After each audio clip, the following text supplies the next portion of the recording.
Tango ya pasi pe ya mawa izali bongo liwa ya Mama Blanche Tunasi, épouse à pasteur Marcelo Tunasi à église La Compassion ou ya Siliko Tika biso ngolomwa lelo mercredi 12 juin liwa izanzela bisonio biso to bato to vandi na ye to komitungisa eske moto abelite lelo to koyoka moto akufi menzambe ayebi natindaki message ya mboso tango bazalaki kobunda na kamera na ebisi bango mboso kobundisa kamera te kamera bakenda na Genève bashine bakoro na bango gouvernement oyo avaye kobima yo ozalaka mutu a FCC ndenge bashinaka bakoro ndenge bakokopisa programme na bango isika nyonso oba kocheyo vandi salaka te makambo oyo ya gouvernement oyo ezali makambo ya ko chaka mingi vraiment na mutute Sama Lukonde babinisaka premier ministre balobela kama makambo ya budget wana tango Sama Lukonde akoti sikoyo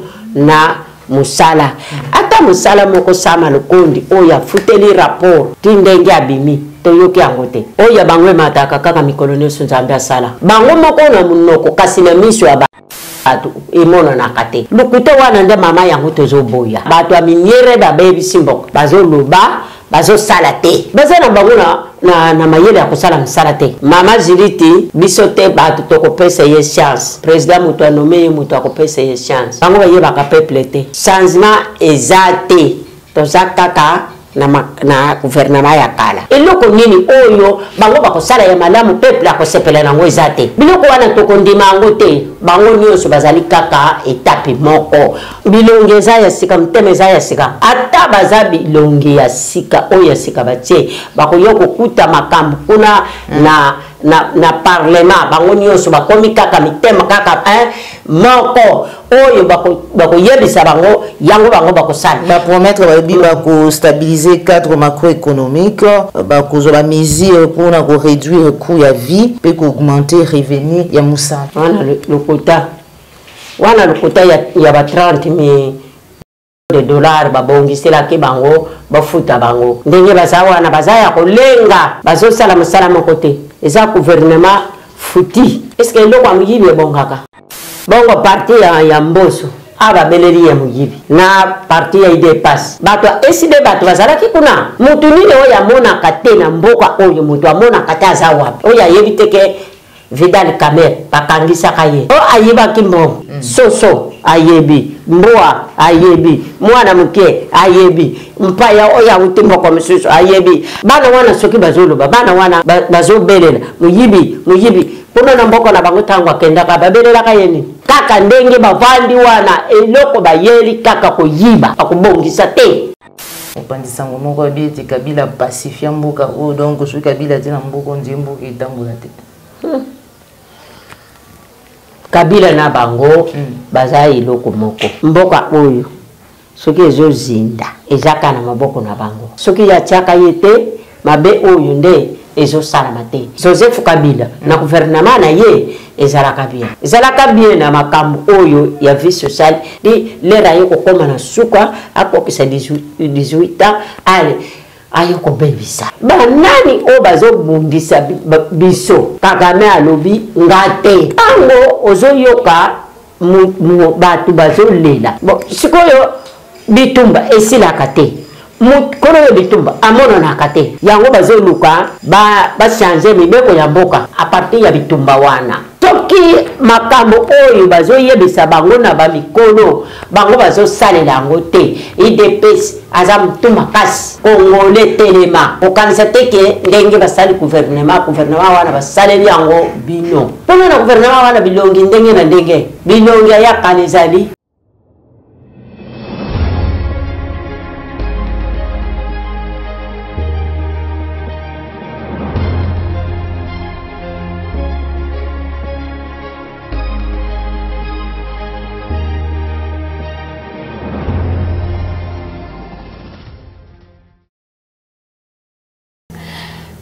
Et c'est moi qui vous allezébélé, Bakolo Congo, Bandeko Balandi à Plus Clair Télévision, la chaîne de vérité, Mbote Nabino et pas union sur Joan Milino. Merci la fidélité, mais aussi la confiance où vous allez courir dans la chaîne de vérité. Voilà pourquoi toujours l'associé à conformer Bino dans la vérité, mais aussi à temps réel, tout y a pour Nabino, Maman Marie Massemi.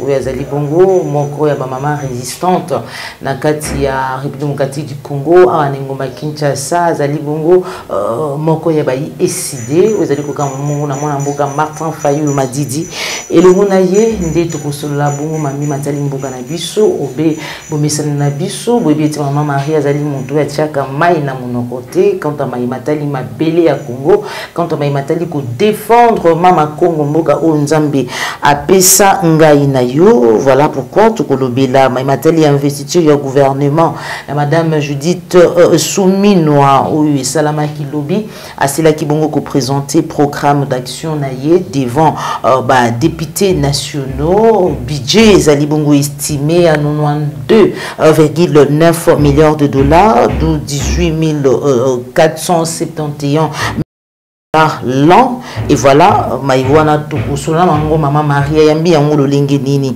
du côté ya Sénat union sacrée pour estimer pour na maïmateli loyauté et fidélité. Il y a ancien premier ministre Samaluko Ndesengeli Ndeye azala bongo candidat à union sacrée na ngambu ya présidence ya Sénat. Plus de 60 Congolais tués na attaque Salama Kibongo na ngambu ya Beni. Quelques localités Toyoka Kimona Mboka Martin Fayulu Madidi Kotombola Mungongo jusqu'à quand kilo mukulu nini makila ya congolais et kokoba topi ko continuer kotanga to ko joie réaction maman Marie parce que dimanche temps où bazali ko boma congolais na ngambo ya Beni awa ndembo topi masano ya ndembo ezali ko beta président de la République azalaki na stade pour na ko sepela elongo na bayi léopard topi na ba congolais au regard ya maïnion soana gouvernement pays est-ce que singeli tout compter tout peut espérer ti mai oignon surtout traverser le mandat liboso ya président Félix Tshisekedi éco changer commentaire ya maman Marie Massemi mais aussi lecture naie par rapport à témoignage ya Colette Brackman wa zali bongo moko ya bapandisango belge sur Joseph Kabila. Analyse la gestion topé Bokambia Joseph Kabila PA Félix Tshisekedi mwana mboka sans oublier baki mopaya kende mwana mboka ya mais mwana mboka ye nini ezali kosala mwana mboka kotambusa mboka ndenge nini est-ce que bande konaye bana mboka bazali ko se retrouver est-ce que bazali ko vivre le lenge sengeli tokolobela ngona kati émission na biso émission vérité de tous côtés mokolo mwa lelo sans plus tarder na pesi matono na Joël Gonago chasseur d'images aujourd'hui sur ma caméra. Merci na assistance papa Charles Keti, un grand merci na Fabrice Lugogo les banquiers Motema Judith Molongo mais aussi na ba congolais nyonso boye kozali kolanda biso awa ni mba Kinshasa mais aussi na libanda ya mboka et directement na kopesa mbote na maman Marie Massemi sur ce plateau mbote maman Marie mbote maman journaliste bonio je sais bien Mikole Belé Batuni maman Joël Kombi boni maman Marie azomona le sous-sauté est-ce que bon tout le monde a gagné des fois ceux qui bouquillent parlement debout place de la résistance quartier 3 quartier 2 quartier 2 mais na plateau na yo akomona na ti qu'est-ce qui va pas nazala kanangai na résistance na biso mais les journalistes étant misusu bango ba yelelo nga lelo na koyate na yelobi ya ngwana tozo kutana te en tout cas mais mikoleleka kina kato kutana ki na ba journaliste mi bale na tinda ki message ya mboso tango bazala ki ko bunda na camera na ebisi bango mboso ko bundisa camera te Kamer bakenda na Genève bachina bakor na bango gouvernement oyo avaye ko bima yo ozalaka mutu a FCC bango bakenda ka Genève ndenge bachina ka bakor ndenge bakokopisa programme na bango yo tika etake ozali président de l'Assemblée nationale, mais le président où il y a un liboso. Le coup la Gamer, azana posa akota na ebonga wana yo tikazota mwana na yo. Après ça déjà conseil liboso. Tia mwana na yo bima libanda. Isika nyuso oba ko tseyo vandi salaka. De l'Azali, deuxième vice-président de l'Assemblée nationale, Sango ya participé ya Mawa, Izali Bongoliwa ya Maman Blanche Tounasi, épouse pasteur Marcelo Tounasi à Église La Compassion, où ya Siliko Tika Bissou Nkolomwalelo, mercredi 12 juin, qui nous n'angonga oyo ba raison ya liwana ye. Et bani na noté, mais pas si penza na mité ma ya ba Congolais, en tout cas. Tika été nzamba pesa pasteur Marcelo Tounasi makasi parce que c'est pas facile qu'on perdre Moulongani, qu'on perdre Moudjou, passer naïe des années battant milaïté complice naïo mouyo vous partagez naïe du tout sauf rien le lingue pasteur Marcelo Azala qui vraiment na moi c'est naïe ce n'est pas chose facile mais kasi to dobaïté maman Blanche apema bongo na kimia to éviter raison nini oyo et mimi na liwa mais nzambe ne mukulu pe nzambe mutaibi maman Marie sango ya liwa wana pasteur Marcelo pasteur munene parmi pasteur amukia za la raté mazali na munene pas à la raté nzambe mutaibi oui liwa izanzela biso nyonso biso to bato to vandi na ye to komitungisa eske mutu abeli te lelo to koyoka mutu akufi mais nzambe ayebi nzambe ayebi liwa na ye pour à permettre nzambe ayebi. En tout cas, courage à pasteur Marcelo Tounasi, puis Église de la Compassion, Mobimba, mais aussi Libota et à Maman Blanche. Maman Marie, ma semi. Quand tu vas s'inquiéter, quand des fois, maman, on va payer ça qui est malouba, bah tchaka est malouba. Mais quand tu as là, tu vas comprendre, le lengue, le décortique, tu peux ou magnolaka. Il a qui s'y était, ou l'andelaka de près, mais mazali pour les canaux, na katamboka na biso, ou l'anda qui lobby, investiture y a gouvernement. Il y a Madame Judith Toulouka Souminois a présenté qui programme d'action na ye liboso ya ba députés nationaux a talissi était budget il y a gouvernement na ye pendant 5 ans où ils allaient à 92 milliards de dollars. Oyambi yango lingi. Mama journaliste makambo oyo gouvernement oyo ezali makambo yako tchaka mingi vraiment na mutute pona nini basala ka gouvernement babimisi premier ministre Sama Lukonde babimisa ka premier ministre balobela ka makambo ya budget wana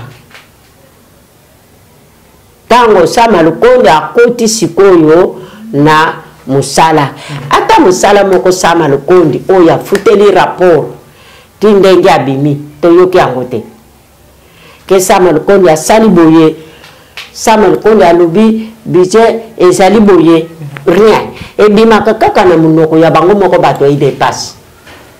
Non mais normalement le premier ministre n'y a ça présente un budget naïe. Mais premier ministre il faut Sama Lukonde des alaki 82 milliards de dollars.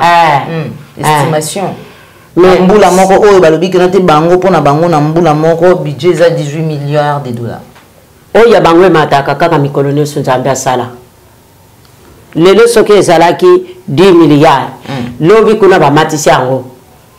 Et comme 18. Bango moko na munoko kasi na miso ya bato emona na kate. Lukuta wana nda mama yango tozo boya. Tolingi busolo lukuta tozo boya lukuta tonga kamboka te mboka tindenge ezokende kubeba lukuta bato aminyere babebi simboka oh bato aminyere babebi si mboka lukuta eleki bazo loba bazo salate tango ngai na lobi likambo na yaliza ngo na bato il faut likambo wana na sala bino boloba mboka kufakala est-ce que mbongo wana oyo bokutaka na budget ewutaka wap mboke kufakala mbongo wana bino bokutaka bazwaka ngwapi balokotaka ngwapi bayoko chango na budget ha bazana banguna na mayele ya kusala msala te bazana mayele ya kusala msala te ata bazokende kozwa partout bazana mayele ya kusala msala te opesa mama Judith tuluka chance boni mama na manda na ye mama Judith na nini oyo ya ko réussir na gouvernement na ye mama Judith biso te bato tokopesa ye chance ye moko président mutu anome ye mutu akopesa ye chance osamba lukonde azalaki wana azalaki otambola na ye azalaki kosala makambo na ye mama Judith pe ndenge moko mama Judith ndenge akoti wana pona président mutu atie ye wana kasi akoyeba teke ngai sika wana lokola na koti natala na sim peuple bango bayebaka peuple te changement eza te bandeko ebele balobaki na boye ya mama ete comme mama ye mama moto changement eza te ayebaka nzungu na mabumu ya bana na solution ekozwa ma changement mama lokota changement eza te toza kaka na gouvernement ya kala toza kaka na gouvernement ya kala mama Judith soki aye bakochange kaka ndenge bazotelema kaka mpona constitution ya mboka constitution sani constitution ya mboka bachange constitution ya mboka mpo gouvernement ezosala malamu te gouvernement eza bloke mpona makambo ya constitution ya mboka ndenge bakoti wana soki bakutaka constitution ezalaka ya mabe bisika wana gouvernement nde balinga kosala yango lelo bazotelemela kaka constitution bachange constitution na ndenge nini soki bachange constitution sikoyo batie mosusu ata président yango asali 7 ans est ce que mboka ekochange te ntango Kabila azalaka lipa tozalaka kosomba yango 200 300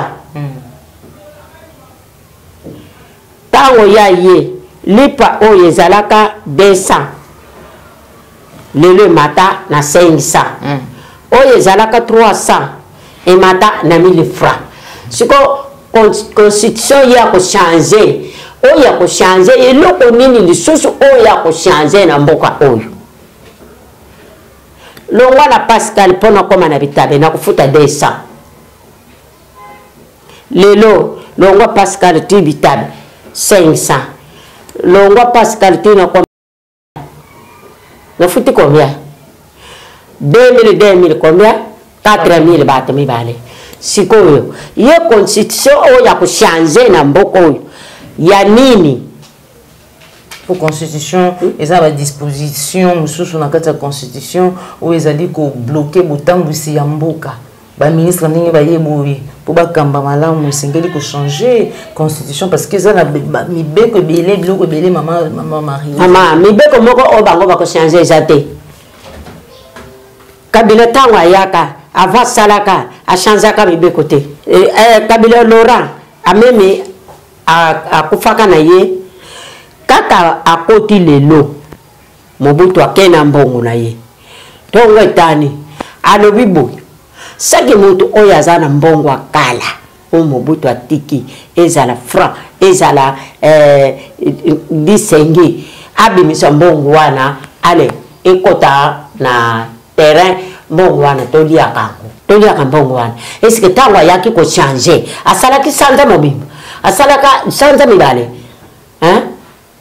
eske Kabila ntango akutaki mibeko ya mboka te asanzaki mibeko ya mboka wana eza lokuta bato oyo bazosala eloko moko te yango bazoyebisa bango bozosala na bino eloko moko te gouvernement na bango ya muyibi.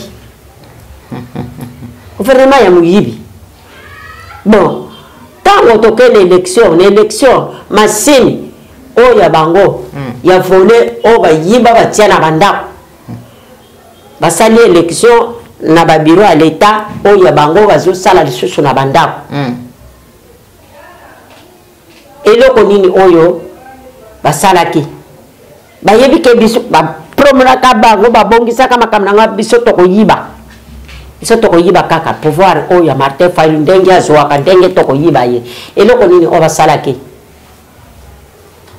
Eloko nini basalaki mama.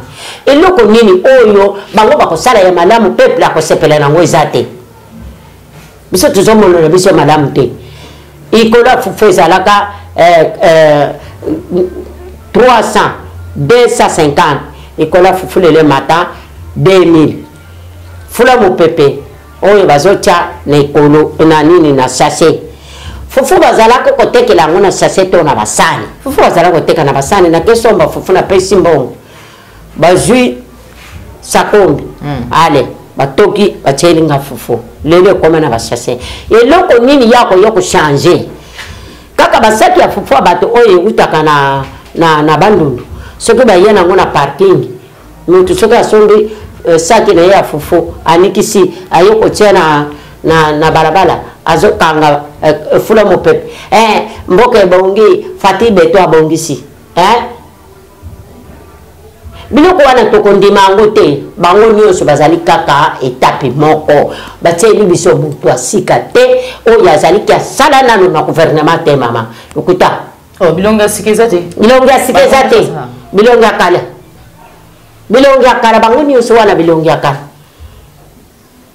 na ministère de la défense mona mboka maître Guy Mondiavita na eza na poste belé ye basé longa sika bilonga eza ya sika mteme eza ya sika mama bilonga na bango eza ya sika mteme eza ya sika Mboso aza ilonga sika Jean-Pierre Bemba aza ilonga sika ye mama Ziriti aza ilonga sika asalana na gouvernement te mutu nini oyo batiaki wana bango nyonso bazalaki kotelema baza ilonge ata baza bilonge ya sika oyo ya sika batie bakoya kokuta makambo kuna na parlement bango nyonso bakomi kaka mitema kaka moko oyo bakoyebisa bango yango bango bakosala bapromettre bayebi bakostabiliser cadre macroéconomique bakozwa bamesure mpona koréduire coût ya vie peut augmenter revenu ya musala wana lokota ya ba 30,000 de dollars babongiselaki bango bafuta bango wana makamba babumbeli bango misolo ebele bongo 30 de dollars akasi balobaka bongo balobaka badepute babanda kofuta bango 32 milliards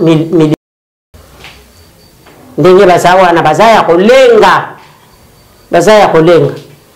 bazosala mosala moko te eza gouvernement futi bazosala mosala moko te bientôt pesa chance na gouvernement te assemblée nationale pété biso te bato tokopesa bango chance biso te bato tokopesa bango chance malamu na bango bazosala bakoko na sa mabele o gouvernement ya kala bakoko o bakufa o basalaka na gouvernement bango wana bakotombola chance na bango oyo sika pe ndenge moko eske eloko amuyibi ebongaka na ndako ya mutu bayibaka mbala moko lelo yibi lobi kuna oyibi eske mokolo ya ndako wana ozokende koyiba ntango azoloba yo okosala mosala na mbongo na ye makambo Vital Kamerhe auti kotomboka na perso ya assemblée nationale bato bakobelelaka ye na ngonga nyonso moyibi atangi bayi parti ya Mboso Kodja na parti mosusu aboya kotanga kombo bongo parti ya Mboso ababeleli ya moyibi na parti ya IDPAS bato eside bato bazalaki kuna bato SD bato bazalaki kuna ba resistance ya SD bango bato bakendeki kuna basangani na bango mutu nini oyo amonaka te oyo akufa miso mutu nini oyo amonaka te na mboka oyo mutu amonaka te aza wapi oyo ayebi te ke Vidal Kamere bakangisaka ye nini bakangeli ye nini mutu nyonso azotuna yango Vidal Kamere bakangeli ye nini problème nini Vidal Kamere ayibaki mbongo mais ntango etamboli soso ayebi mbwa ayebi mwana moke ayebi mpaya oyo awuti moko mosusu ayebi après oke kuno na boloko ekomi ndako o bakenda kobomba ngai na ndako na ngai moto ayeba te ntango bimi tata oyo amonanaka te tata oyo ayibaka eloko boye mwana moke moto akoloba mokolo te sikoyo omona yango mabe komona yango mabe te bana wana soki bazoloba bana wana bazobelela moyibi mpona na mboka na bango ntango akendaka babelelaka ye nini esika wana oyo ye avandi nani azoyeba te ke ye bakangaka ye ayibaka mbongo nani azoyeba te nyonso wana lokuta balingi komibomba bato ya lokuta kaka ndenge bavandi wana eloko bayeli kaka koyiba bakobongisa te bayeli kaka koyiba kasi yango nalobi te elongi ya sika eza wapi Kamere aza mutu akala Mbosso aza mutu akala Bemba aza mutu akala Mbosso alobi ye na Assemblée nationale seko na seko Badji aza mutu akala bango nyonso wana bauta Bemba auta na FCCT bango nyonso wana mulongo baza bato ya FCC basala na Kabila mutu asika aza wapi akoyo kobongisa aza wapi D'abord, maman Marie Olandaki, je sais pas, il y a vous pensez sango babengi Colette Brackman, un témoignage à Salaki sur Joseph Kabila Olandaki en na landaki en côté vous pensez sango moko bi te Kabila pacifier mboka o donc je Kabila te na mboka ndimbo ki tambola te. Voilà, Jonas India de Soro Pesabiso, vidéo, témoignage, il y a Colette Brackman pour toujours. Réaction, il y a Maman Marie Massimo, ça c'est juste après. D'abord, comment vous réagissez la première fois que vous rencontrez le jeune de 29 ans qui prend les rênes du pays? Je ne le connaissais pas, je le connaissais de réputation, c'était le fils. J'étais à l'aéroport au moment où l'avion s'est posé et où j'ai vu un homme jeune serré dans son uniforme avec un visage absolument de pierre qui ne montrait aucun sentiment, qui a traversé. Et on m'a dit c'est le fils, il est revenu du Katanga, enfin c'est le fils et on verra bien. Donc c'était des moments dramatiques. Donc il est passé devant nous très protégé. Il y avait des soldats zimbabwéens qui le protégeaient. Voilà. Et puis les choses ont évolué. Et après, assez rapidement après, 2 ou 3 semaines après qu'il ait prêté serment, j'ai demandé à faire une interview, ça s'est arrangé, enfin, voilà. Je suis allée à Kinshasa et j'ai eu la chance de faire la première grande interview de Joseph Kabila. Et là, dans un bureau très simple, avec un meuble, une chaise, enfin, extrêmement modeste, je me trouvais devant un jeune militaire avec un visage de marbre, aucun sentiment ne transparaissait. Mais là, ce sont mes sentiments à moi qui ont pris le dessus. Moi, je connaissais son père. Moi, je regrettais encore que son père ait disparu de cette façon-là. Et je n'ai pas réfléchi. Et c'est venu comme ça spontanément. J'ai dit, mais Monsieur le Président, on est ici pour une interview, mais avant même de vous poser la première question, je dois vous exprimer mes sincères condoléances parce que je connaissais votre père et j'avais de l'estime et de l'affection pour lui.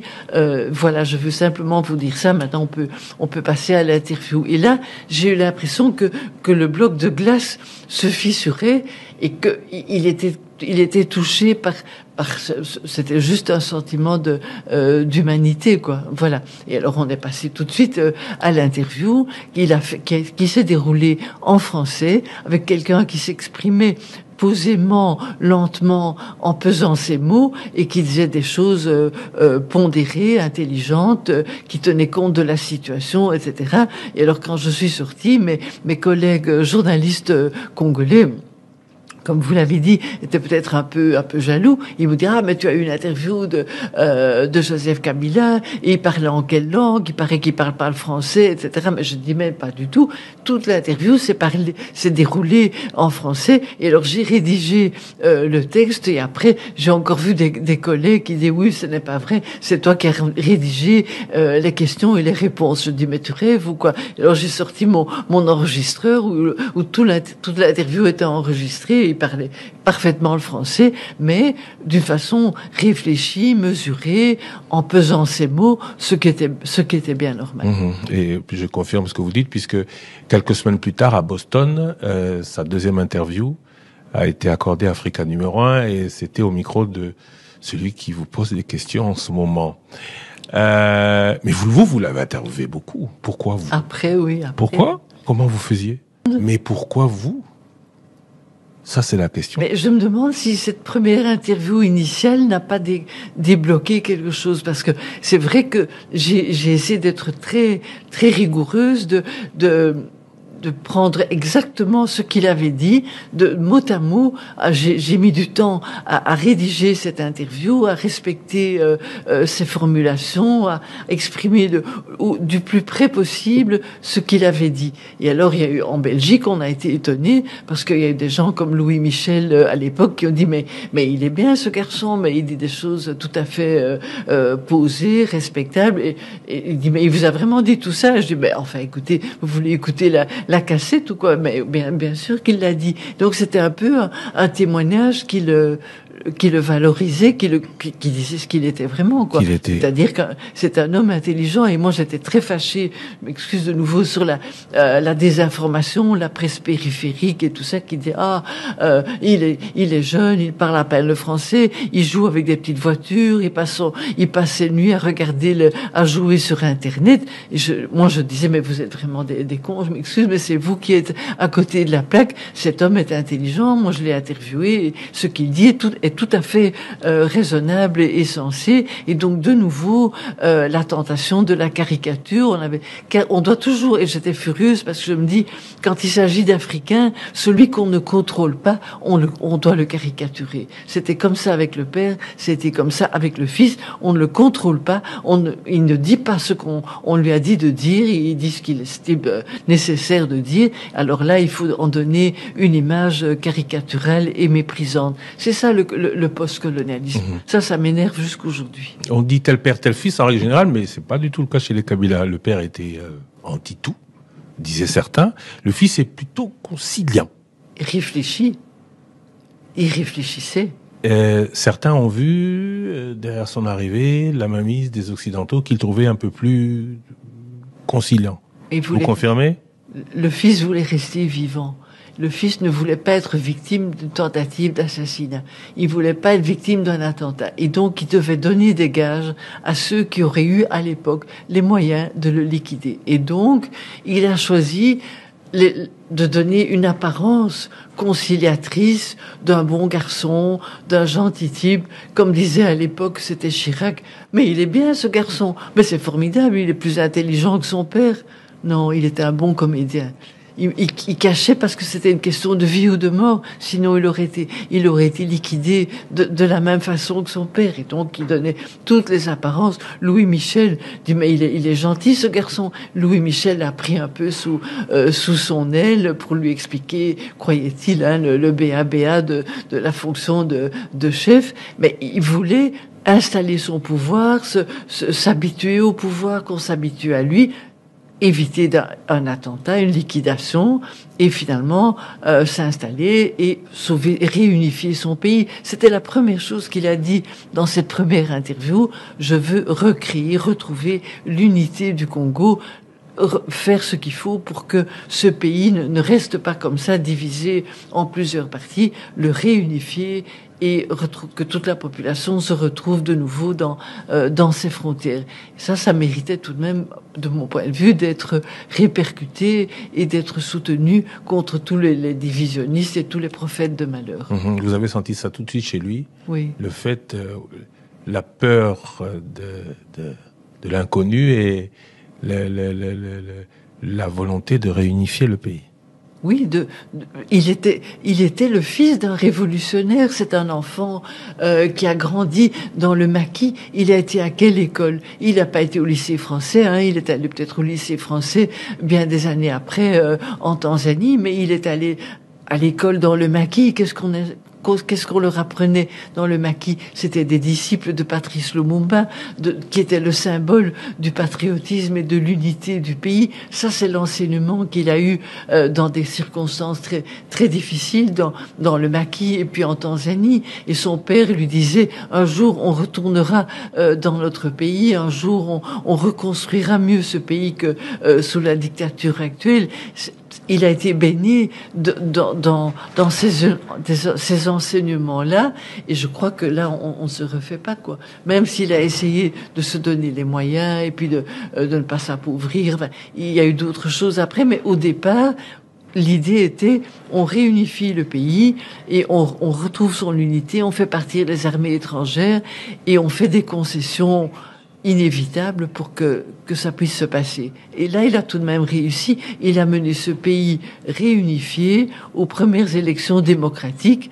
C'est tout de même pas mal pour quelqu'un qu'on croyait qu'il jouait avec des jeux électroniques, des Dinky Toys et des jeux électroniques quand il est arrivé au pouvoir. C'est quand même pas mal comme résultat. Première, deuxième, troisième élection démocratique, à l'issue desquelles il laisse le pouvoir à quelqu'un d'autre. Bon, les conditions, l'histoire nous les rendra mot pour mot un jour. Rien ne se cache éternellement. Mais depuis, il se tait. Vous qui l'avez fait tant parler. Il n'est plus là. Il est discret pour vivre heureux, vivons cachés. Il est encore dans vous disiez au début, pour vivre bien ou pour vivre, il se cache derrière la sagesse du silence.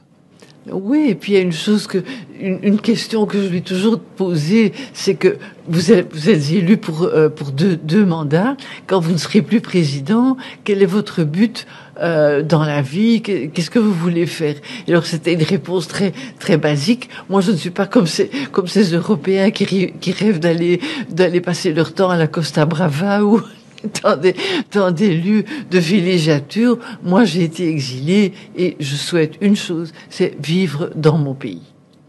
Vivre dans mon pays dont j'ai été banni pendant toute la première période de ma vie. Moi, je veux vivre en paix, tranquille, dans mon pays. Bon, c'est une ambition respectable. Vous n'avez plus de contact avec lui? Non. Direct, non. Le président. J'ai pu essayer non plus. Enfin, vous n'avez pas essayé non plus. Non, mais les journalistes sont toujours sur l'événement, l'actualité, voilà. Mais vous qui écrivez beaucoup, vous avez écrit beaucoup sur Mobutu. Oui. Vous n'avez pas envie d'écrire sur Kabila? Ah, il y a matière. Hein. Il y a matière. Au boulot. Il y a matière, mais pour ça, il faut qu'il parle. Vous n'avez pas essayé? À ce stade-ci, non. Mais j'aimerais bien. Nous aimerions tous le faire parler. Dites-le lui si vous le voyez. Il faudrait qu'il parle. Ouais. Oui.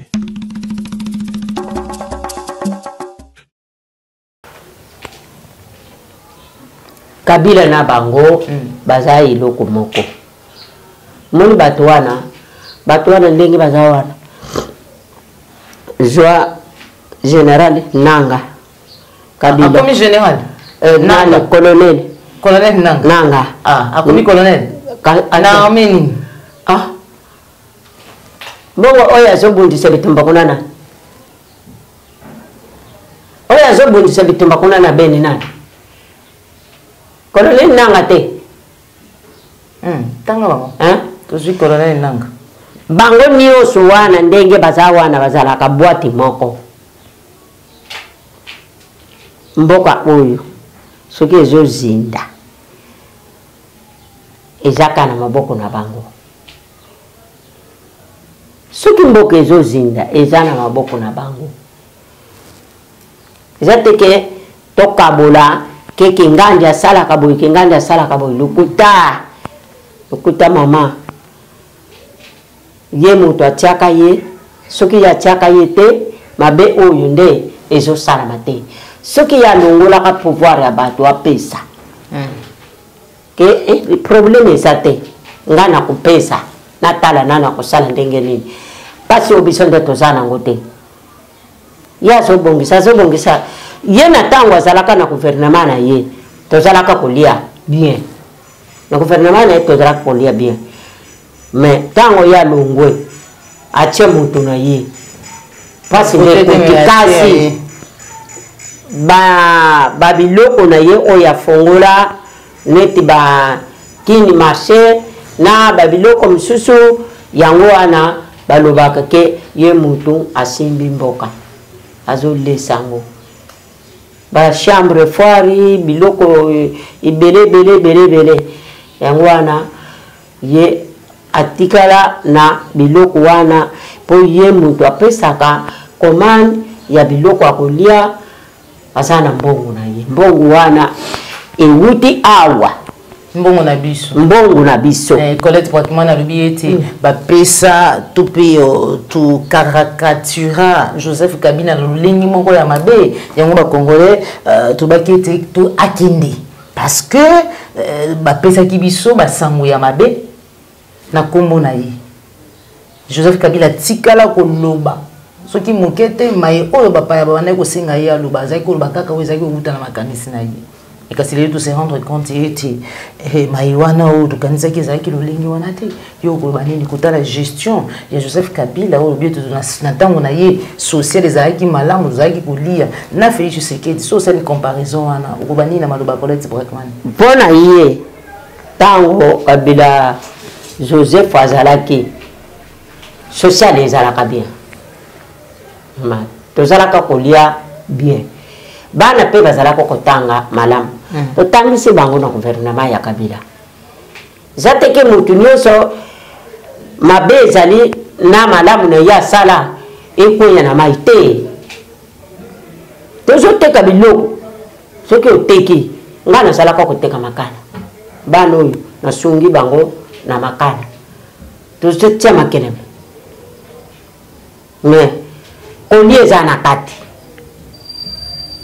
biloko ezalaka siere boy te mama biloko ebandi na 1000 francs biloko ebandi mama journaliste na 1000 francs mama Joël na 1000 francs biso kuna na tiango pilipili bitungulu aparsaka ndembi eza na 200 mbisa la mer ya 500 moke ya 1000 frappé moke ntango mosusu tika bana oyo ezalaka ya mike bakangisi yango nyonso mibale 1000 francs me na Kabila ezalaka bongo te na Kabila tozalaka kolia na Kabila tozalaka kozwa mwa mopepe oteki biloko ozwi mbongo ozotia likelemba ozosunga mpe bana bazotanga na classe le gouvernement na ye bana lelo kobengana lobi kuna kobengana ababengana nini parce que ye na gratuité ya enseignement ya enseignement bamilakisi bazo kotika bana batanga mpona nini bazofuta bango malamu te bamilakisi bana bazobengana bango ntango mosusu bazosala bango boye chaque mois il faut basenga ye 5000 bafuta 5000 mpona bakaye de communication bakaye wana communication basengaka yango na ebandeli bana soki bakangi conseil balingi bazongo mais sikoyo cahier de dessin cahier ya calcul cahier ya communication basavon pesaka kaka basavon sanza nyonso savon munganga pesaka savon munganga pesaka papier ya toilette mpona nini bansenya bazofutama malamu te gratuité eza nango te nyonso wana eza lokuta nga bakoko bazokende na classe lelo batangi lobi kuna babengani bango pona nini kozanga mbongo eske bana mibali ba jeune garçon nete bango donc mwana mobali banda tongo avandi na kati ya ndako amoni sika kokende eza te amoni sika kokende eza te misala eza te akobima libanda soki abimi na balabala akeyi aketambola nakende kokutana na la polisi ya mujibi ale beko bakangi ye na kasi mutu soki ozwi otali na ngonga oyo ya Joseph Kabila olingi Colette Brackman azali bongo mopanzi sango belge akoloba na Félix Tshisekedi comparaison na yo kosala Joseph Kabila tango Joseph na gouvernement Joseph Kabila ezalaka bien nalobi Joseph Kabila na gouvernement na ye ezalaka bien na makambo oyo ya vie sociale ezalaka bien à part ça kaka makambo na bango oyo ya minene ya gouvernement bazalaka koyokana te di lera yo kokoma na suka akokisa 18 ans ale ayoko bebisa en tout cas merci beaucoup maman Marie situation sécuritaire au Bundela Ramabeli, likambo mabeli en tant que maman résistante, au lati kutu médaille na yo, au basila ko pesa yo depuis 2022 hein, ba pesa kiyo médaille yo. Zaki bagaki ni femme de médaille. Famille résistance. Voilà, femme résistante. Voilà, maman Marie au Bundaka likambo ya mabeli dimanche bandeko na biso massacré na ba localité ya Beni. ADF baye bakati mitu ba papi comme d'habitude plus de 60 Congolais bakutani na liwa na lolenge bakana kité ya kobela te njasa match ya ba léopard na biso bazaki kobeta poete bazwa qualification bakende bongo na coupe du monde maman Marie oyambaki monini pour président de la République azaki pe na stade pour encourager ba léopard au moment où bandeko na biso bako massacrer bango na est. Mama likamu ya kokufa na bato na est pasi wana papa cardinal Mbongo alekaka epa ya président ayebisaka ye akendaka basololi na ye ayebisi ye kokufa ya bato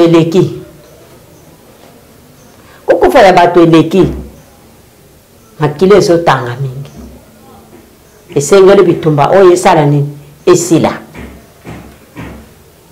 bisika nyonso oyo tamboli bayebisi yo zonga benga bato nyonso botya makambo na mesa moko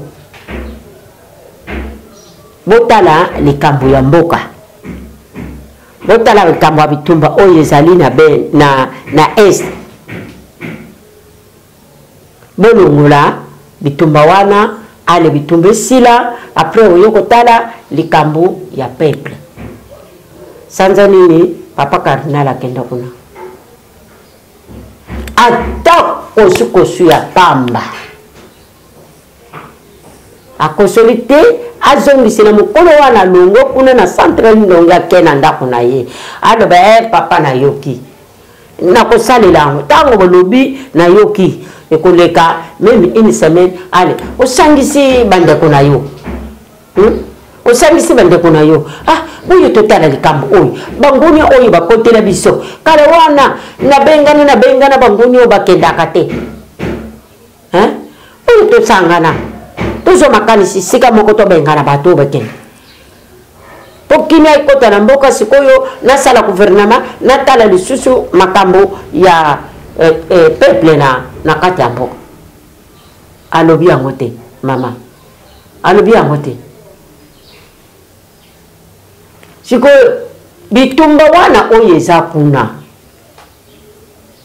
banani oyo bazobundisa biso Kagame alobi nga te nga kuna naza na ngai te bon tango ozoyoka bato bazolela